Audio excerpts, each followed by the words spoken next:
Welcome to the Daily Insider here on Vegas Insider. I am Kevin Rogers. Today is Thursday, March 10th, 2022. It's good to be back. I've been out the last few days, and yesterday, my thanks to Tom Carroll for stepping in, and I just could barely talk. Obviously, I'm not 100% today, but I could not even start the show. But Tom, I appreciate him coming on the show and filling in. He'll be on with me tomorrow. Coming up to look at the weekend and college basketball. So much going on. Jim Root's going to join us coming up in just a few moments. He was on the show less than a month ago talking college basketball, part of Three Man Weave. Stephanie Otey is going to join us as well. And we're just going to talk a lot of college basketball. Games already underway. But before we get to all of that, Sports Illustrated Sportsbook, sisportsbook.com. It's only eligible in Colorado. Get up to $300 in free bets if you are a new player, 21 years or older. Make a bet of $10 or more and receive a $10 free bet up to 30 times. Again, get up to $300 in free bets. That's the Sports Illustrated Sportsbook, only legal in the state of Colorado, so you can check it out now. And with all that being said, let's get them all up. Stephanie Otey is here. Jim Root is here. We're ready to party, and I got so much going on. Jim, before we get started with all the really meaningful games, why is the Missouri flag flipped upside down? They're 3-0 against Ole Miss. They're still playing in the SEC tournament. The sad part is that 3-0 against Ole Miss is 25% of their wins this year. So the fact that they only have 12 and are a bottom feeder in the league, it's in protest until they have moved on in their coaching department. And then I will be wearing it as a flag for a few days after that, or as a cape, I mean. All right. I want to go with this one. Supportive of your team, though. I feel like it's bad fandom. Fully, a fan of them. Yeah, I'm playing the long game. I think. Them. Yeah. Now, Jim, the Duke-Syracuse game starting in a few minutes in the ACC, right behind Stephanie, I think, in New York City. What were your thoughts on the Buddy Boeheim suspension? Look. We talked about this for a minute before the show. Jay Billis came out and he had this weird Instagram, social media thing for a minute talking about it, saying, well, a foul wasn't called and they didn't review it and blah, blah, blah, so he shouldn't be suspended. It's clear as day that Buddy Boeheim slugged the guy in the stomach from Florida State. I think that A, because his last name is Boeheim, that's why they're making a big deal about it. But B, I don't know how you don't suspend this guy for a game. Yeah, you punch a guy, you're going to have to sit a game. I think that's entirely fair, should be seen as reasonable by everyone. That Billis video felt like it was like a hostage video. Like he was being told by Jim Boeheim, he needs to post this, go to bat for my son. It was very weird to see him do that. There's no controversy in saying that a guy who threw a punch should probably sit. I think that's totally fair. If they called him for it yesterday and ejected him, then he can play today. That's fine. He served his punishment yesterday, but I'm totally okay with the league adjudicating it after the fact because it was so clear, so obvious, and it's so over the line. Well, that game's about to, Syracuse, and they're playing Duke. That game's about basically starting right now. Do you have anything in that game? I mean, he won't be playing. Duke hasn't played since that embarrassing loss to North Carolina. Do you have anything on this game? I don't. It opened 11. It was up to 15 and a half. It's been absolutely bombed since the Buddy suspension. Duke destroyed the Syracuse zone. Both games they played this year scored 1.2 and 1.5 points per possession, which is just ludicrously hot. So I have a feeling they're going to trash the zone again, and maybe Syracuse doesn't have the shooting to keep up, but it's a big number to cover. I could see Syracuse sneaking in the back door, if anything else. Now, when you look at Duke, and Stephanie mentioned the game against North Carolina, all the players came back. It was this whole big thing, and then Duke ends up losing that game, the final home game for K. Now, again, you lose this in the ACC tournament. You're still going to the tournament, so the season's not over, this week. But is there a lot of pressure, you think, on Duke to go far to, in a sense, send Coach K out on this high horse, on this good note? Yeah, 100%. It's a young team. I think that weighed on them in that UNC game. Last home game, look at all these legends coming in. It's a celebration of life, basically, at that point for Coach K. And unfortunately, I think that hurt the team. That's why I think backing them in the ACC tournament is kind of good, because it's not a life or do or die situation for them for his career. Once they get to the NCAA tournament and every single time they take the floor, is this Coach K's last game? Then I think the pressure really starts to weigh down on them. But I like this event for Duke just because it is not such a win or go home type of thing. Well, looking into some of your picks for today, later on, looking at Michigan State, Maryland, Izzo. Usually you think of March Izzo, and we haven't seen that as of late. These teams did play just on Sunday. Michigan State was favored by 6. They covered that one by 10. Do you think it happens again here? Right now they're at, a 2.5 point favorite against Maryland. Yeah, I like them again. The line on Sunday -6 I thought felt low, and they covered. They got up 18-1 in that game. They ran out early, and I think this one's low again. Like if you transfer over the spread 6 to 2.5 or 3, that makes sense. 3 for home court, but since I thought that one was low, and I was ended up correct, and I think this one's low again. I just think Michigan State's the better team. Maryland's dealing with like a lame duck situation with their coach. It's an interim coach in Danny Manning.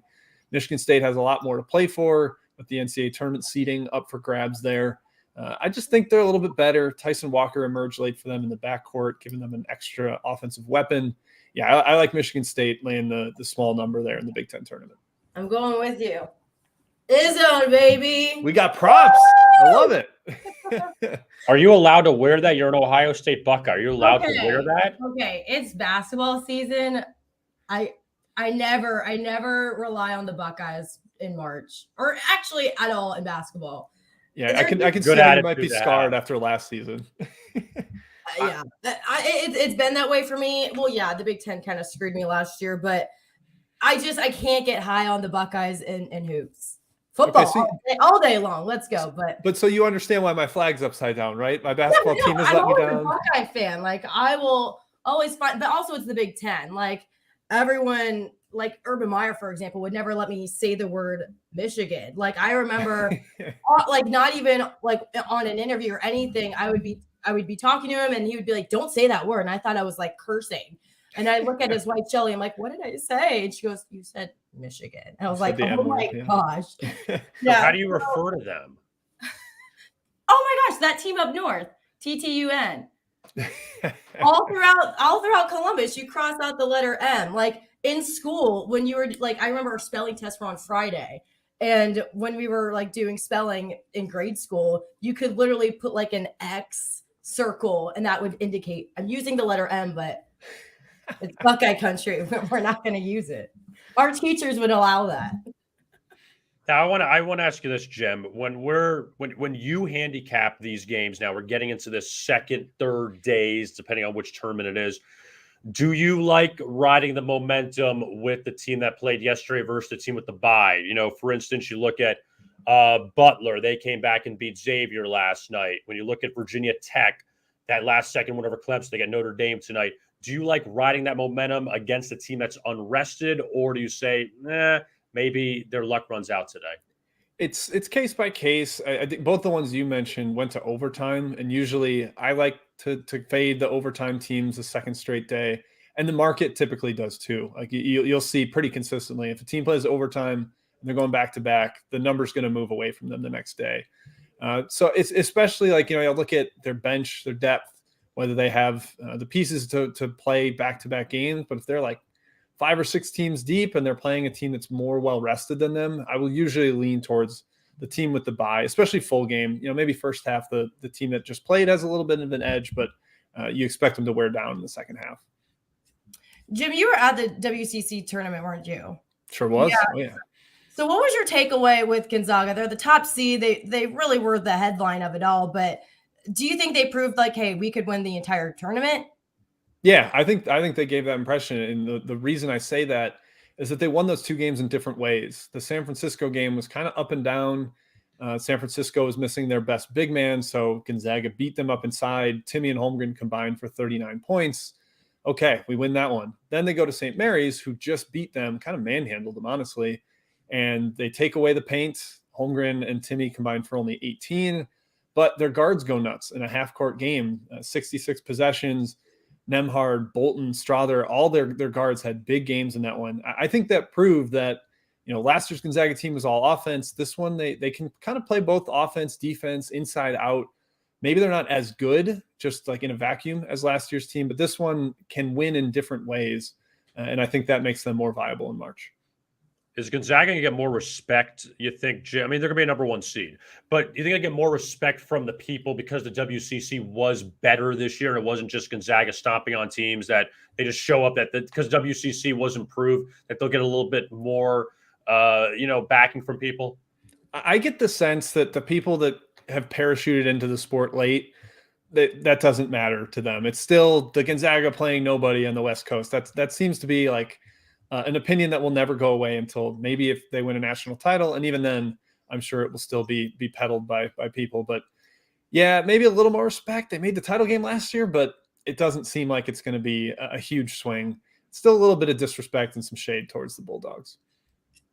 Yeah, and they were able to win their conference tournament. But when you look at some of the other top seeds, do you think that they could get caught looking ahead, like Arizona, Baylor? Is that a concern when looking at the conference tournaments this week? Yeah, a little bit. I think the 2 teams you mentioned are really worth discussing because they're basically locked into 1 seeds. I think some of the odds for them are like -1,000, -1,200 to be a 1 seed. That's, how do you find the motivation if you're like, no matter what we do, we're going to be locked into this 1 seed? And Baylor especially has been dealing with injuries. They're like down to a 7-man rotation. I don't really think it behooves a team that is locked into a 1 seed to play 3 games in 3 days with a short rotation.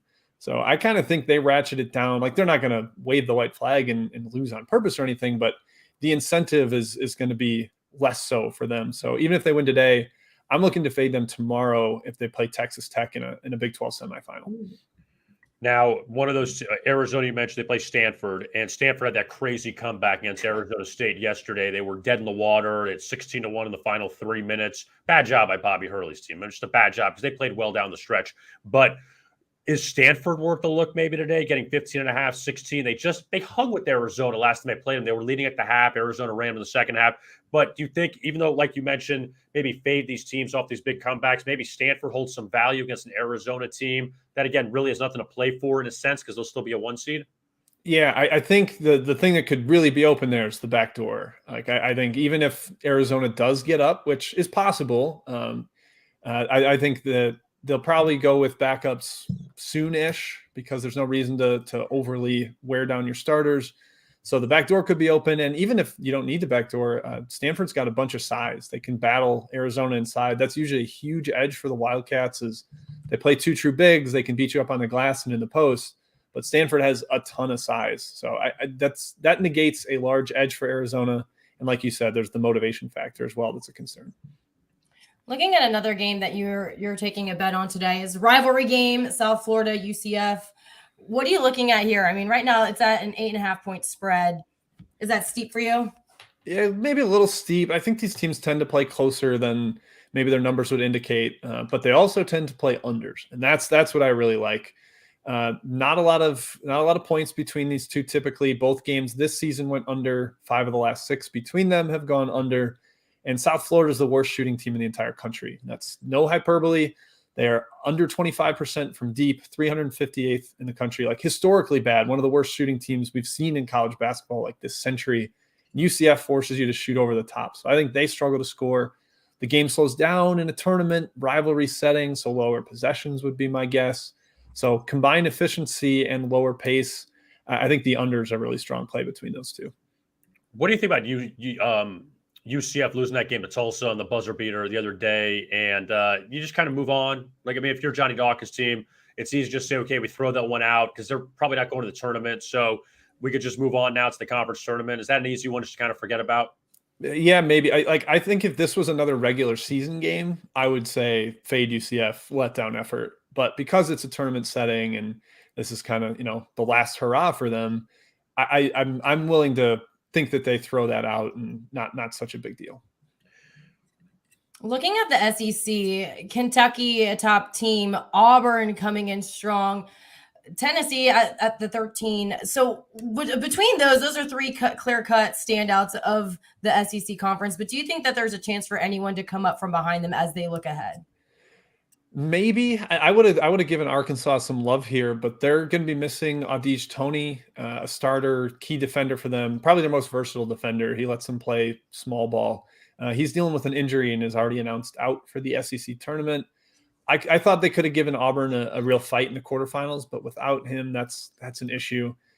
The one team that I actually kind of have an eye on is Vanderbilt. They're playing Alabama today.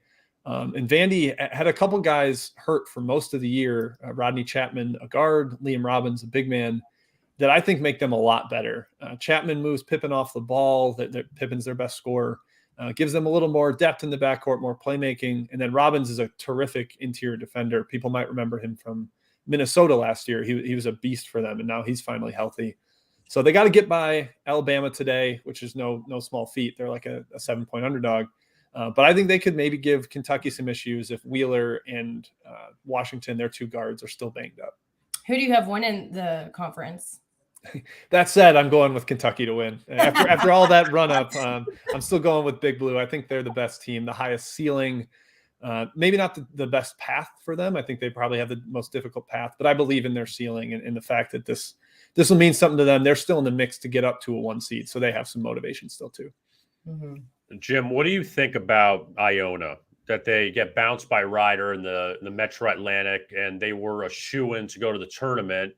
Now they're not because they don't get the automatic bid. They probably won't get an at-large bid. We saw even South Dakota State had to go 20-0 in the Summit to get their automatic bid because maybe they wouldn't have gotten it if they would have lost. What do you think about these teams that just have had incredible regular seasons, and if they don't win their conference tournament, all of a sudden it's like, well, sorry, you're out? Do you think Iona should get an at-large bid, or they have to depend on the automatic bid, which now they can't get? Yeah, I don't think they should. They dropped too many games in league play for me. They faded a little bit down the stretch. They didn't really make the at-large emphatic case like South Dakota State, who went undefeated and didn't drop any. The thing I'd like to see more of from the Metro Atlantic, from the Summit, is a structure of their tournament like the Ohio Valley. Like we saw Murray State go undefeated, and they get a bye to the semifinals if they're the 1 seed. Whereas Iona's got to win 3 games in 3 days on a neutral court. Like there's no real edge for winning that league. There's no home games. There's no buys. Like I think that's really disadvantageous for some of these mid-major leagues to not get their best team into the tournament, their best chance at winning a game, which is their best chance at a share of the money that the NCAA tournament offers. I think it's a lot smarter for mid-major leagues to set things up for their top seed. And unfortunately, Iona did not get helped because they had no benefit from that. So Kevin and I have been fading a team in particular that everyone seems pretty hot on in the Big Ten. What is your opinion on Purdue right now? Do you think they're the real deal? I don't, to be blunt about it. I think they could go on a run here in the Big Ten tournament. They definitely.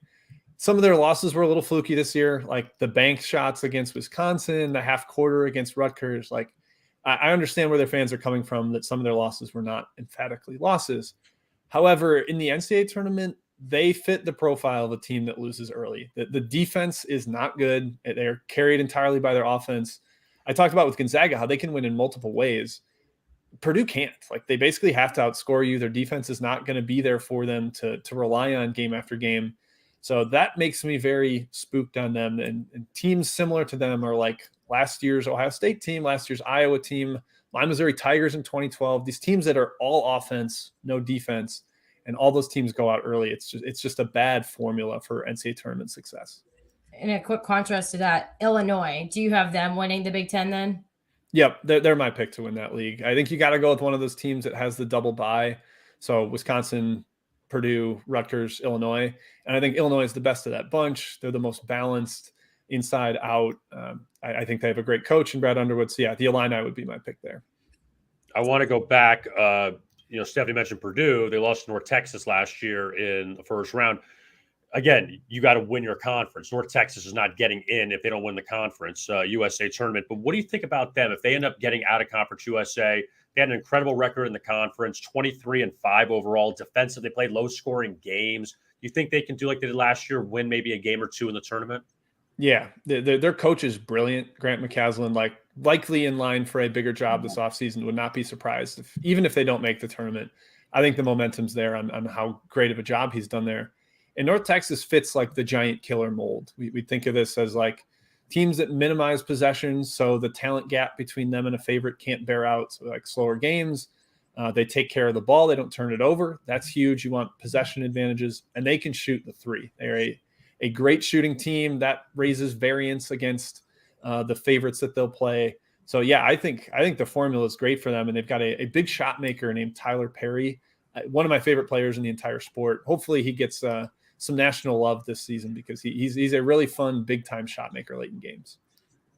And I know that you took a look at Marquette, Creighton. What is your pick in this one in the Big East? I actually went back and forth between taking Marquette as a side and just going with the under. I ended up going with the under. I think it's been bet down a point or two today, but Ryan Nembhard, the starting point guard for Creighton, is out. He's a fractured wrist. That, like I said, I thought about the side too. It hurts them in a lot of ways. They have less shot creation, which helps the under. And then also I think they'll play slower. He's a guy that played almost every minute, pushed the tempo for them. Without a pure point guard, I think they'll want to play more in the half court, play through their excellent center, Ryan Kalkbrenner. So I think we see a slower game there. I like the under 141, 141 and a half, whatever you can find out. It dipped down a little bit just before moving on. But yeah, 141 and a half. That looks good as an under. Yep. Your final play, the big game of the day, Jim. I mean, this is one that's going to be tuned in by many. The MEAC, North Carolina Central, Maryland Eastern Shore. I've actually been to Maryland Eastern Shore twice. I used to broadcast Florida A&M basketball. They have a track inside of the gym. So it's fantastic. I mean, it's like the second coming of Cameron Indoor Stadium. Yeah. I bet the atmosphere is electric in Princess Anne, right? Yeah. Oh, I've been to Princess Anne. The coach of Florida A&M called it the armpit of America, Princess Anne, Maryland. So it's not exactly a place you want to really move. But what are your thoughts on this game with North Carolina Central and Maryland Eastern Shore? Yeah, love it. Love North Carolina Central. I call this in the conference tournament a preseason expectations bet, where NC Central I had well above Maryland Eastern Shore in the preseason. They've got a lot of down transfer talent, and that's a way their coach Lavelle Moten has won before. I think they will kind of show their talent discrepancy, only getting -2. Like preseason, I would have made this probably -10. That tells you the trajectory both these teams have been on. But I think in the postseason, we see teams tend to revert to their talent levels, to their expectation level. So only laying 2 there with NC Central. I'm happy to take that one. All right, Jim. Well, we appreciate the time as always. We're going to let you go and watch a ton of basketball. 61 games total on the board today, which I'm sure you will watch all 61 at some point. That's the goal. How many screens can I get going at once? That's always my the challenge to myself on Just a day get the like back today. button ready. Keep hitting the back button. Yes. Jim Root, Second Chance Sports, also Three-Man Weave. Thank you so much for the time, Jim. We'll talk to you soon. Yeah, thanks for having me. Appreciate it. All right, there is Jim Root. Love talking to him, Stephanie. He's a lot of good things he's got to say. All right, want to talk some NBA. Let's do this thing with tonight. We got the Sixers and the Nets. Oh, boy. Poor Ben Simmons. He's going, you know what? Did you see fans were waiting outside the Nets hotel to boo Ben Simmons? You know what this is? This is where, I guess, why are they upset with him? Are they upset because they thought he was the missing piece, or because he didn't like Philadelphia as a city, because he didn't like the fans? Like, I just wonder, why are they upset with him if they think, I mean, you look at it now, aren't they better off with James Harden than Ben Simmons? Right. I think it's just like once you get on a hot streak, you just want to, I feel like it's not like a, when you're like in a high school rivalry when they're like doing the mean chants across the arena and things like that. That's kind of what I feel like this is like it's like a straight up mockery. I feel like they're just trolling him. They're just rubbing it in his face. Hey, look at us right now. Like, now that we got rid of you, look at how we're doing. I don't think it's kind intentions by any means, but obviously he went through a hard time, and they weren't sympathetic, or maybe they're upset with how it impacted their team. But yeah, they're riding this high wave right now at his expense. You know what? I mean, it would have been nice to see him play, maybe his first game back. I mean, for him being on the bench, I think they're trying to do the old, well, we don't want to have him in hiding, so let's have him sit on the bench and be here and take it from everyone. But then again, it's like he's not even going to play anyway, so he's just going to hear crap from everyone, and it's like, I don't know which angle they're trying to play with that, trying to have him there, even though he's not going to play. If he's playing, it's fine. Whatever. I think the Philly fans need to get over it. Seriously, I really believe that. Well, people are wondering. You're better off. Well, they're wondering if it's him still afraid to take shots. Like, is it fear that he's still on this hiatus, or is it he's still recovering? I think what I read was that he either wasn't in game condition. That's why he wasn't ready. But how long has it been? You haven't played a game yet. You're not in condition at all. Like, I don't know what's going on behind the scenes with him, but you would think you still try to stay in game condition if you're not playing. Like, that's just, you're not just sitting on the couch right now. Like, they need all the help they can get, and to have him, if he is physically capable at this point, to have him sitting right now, I feel like it'd be Nets fans that are so angry, not the Sixers who got rid of him. No, they're probably like, as long as Kevin Durant's playing, it's fine. Like, have Durant out there, and it's okay. Even with KD playing so well, I think he's had over 30 points in his games back from injury, and they haven't won. Like, as much as he produces, the Nets haven't hit their stride. Well, they lost. The Boston game went back and forth on Sunday. They beat Charlotte the other night, so at least they're still at 500. What we really need is a Sixers-Nets first round. We just need that desperately in the NBA. Like, the Nets have to get through the play-in tournament, but if they can play Philadelphia in the first round, great television. So Penn Simmons are back by then.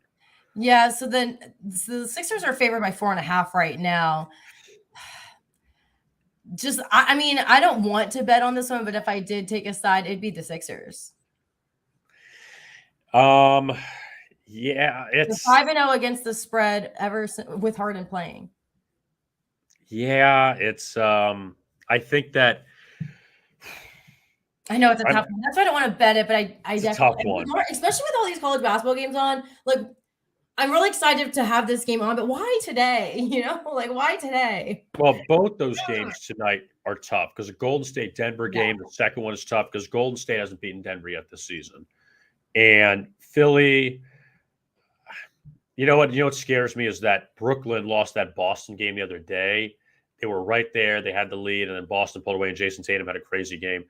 But with Philly, I don't know. I think there's a lot of pressure on Philly in this game, and because it's still the Harden revenge game, as opposed to the Nets revenge game. And I think the Nets will be motivated against Harden. But when I think about, everyone's happier when you're winning, and it's just, life is easier when you're on a winning team. Like, Sixers are on this hot streak and things are just clicking. I think that the frustrations over in Brooklyn could translate. You know what I mean? Like, yeah, this is their first meeting since that trade, but in one situation, things are going well. It's a well-oiled machine, it seems. Well, with the Nets, they're trying to figure things out. Yeah. And look, obviously, way more important for the Nets than the Sixers. Nets need wins right now. Sixers are okay if they lose. Like their life goes on. The Nets need to start racking up wins. So I like the under more than the side. I think it'll be lower scoring. That total is jacked up at 234.5. I think that game will be not lower scoring, but won't be as high scoring as people think.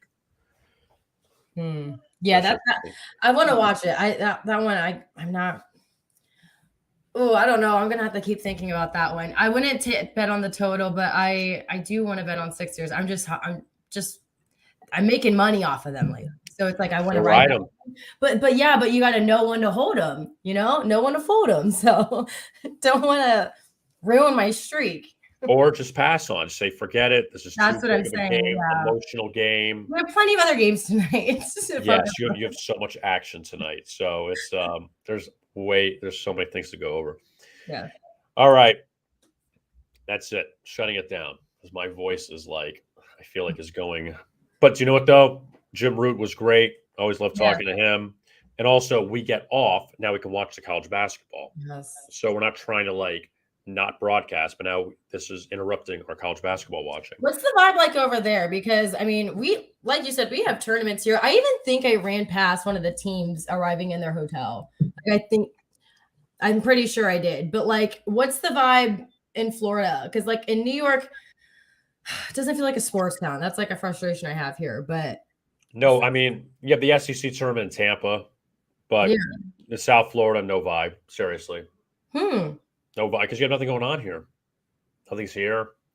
Everything's up there. This is where I miss the Midwest and at least some parts of the South. Like in Atlanta, I know they're having a good time there. I mean, you got 2 tournaments in New York. You have the my Big dad East, and his ACC. brother just got to Indy last night, and I was getting lots of texts about.